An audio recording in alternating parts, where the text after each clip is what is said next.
और वही शक्ति पूरा जो कुछ कार्य जड़ शक्ति का करने का है करती रहती है।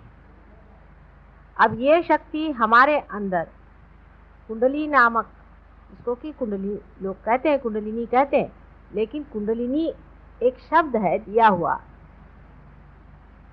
हालांकि परमात्मा ने किसी भी चीज को अर्थ ही दिया है और शब्द तो दिया नहीं है, जैसे किसी का नाम दिया नहीं, पर मानव ने दिया हुआ नाम इसका कुंडलिनी।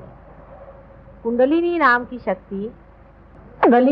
की शक्ति हमारे अंदर रीढ़ की हड्डी के नीचे जो त्रिकोणाकार अस्थि है उसमें स्थित है।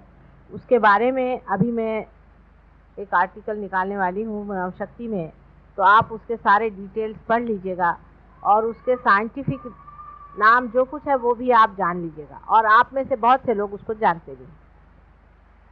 अब आपका चित्त जो है, आपका जो चित्त है, जब आप साधारण मानव रहते हैं, शरीर बुद्धि और मन तीनों में रहता है, और आप खोजते रहते हैं उस चीज को जिससे आप आनंद पाए।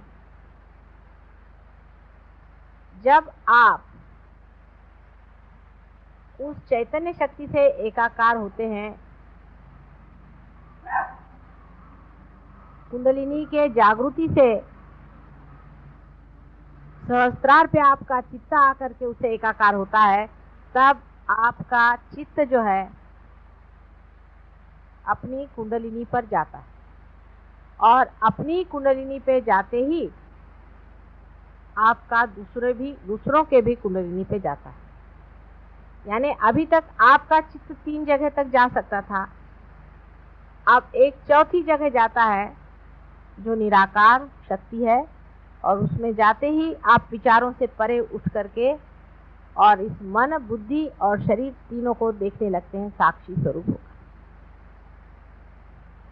अब जिन लोगों के हाथ में से झंझन झंझन ऐसे चैतन्य की लहरियां बह रही हैं, इन लहरियों को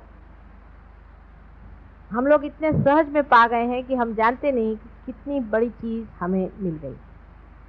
पहला तो सबसे बड़ा जो प्रॉब्लम है वो कि इतनी बड़ी चीज इतने सहज में कैसे मिली। जैसे कि एक छोटी सी चीज समझ लीजिए कि मानव का जन्म हम लोग इतने सहज में पा लेते हैं कि हम ये जानते ही नहीं कि मानव जन्म पाना जन्म जन्मांतर की मेहनत के बाद बड़ी मुश्किल से मानव का जन्म होता है।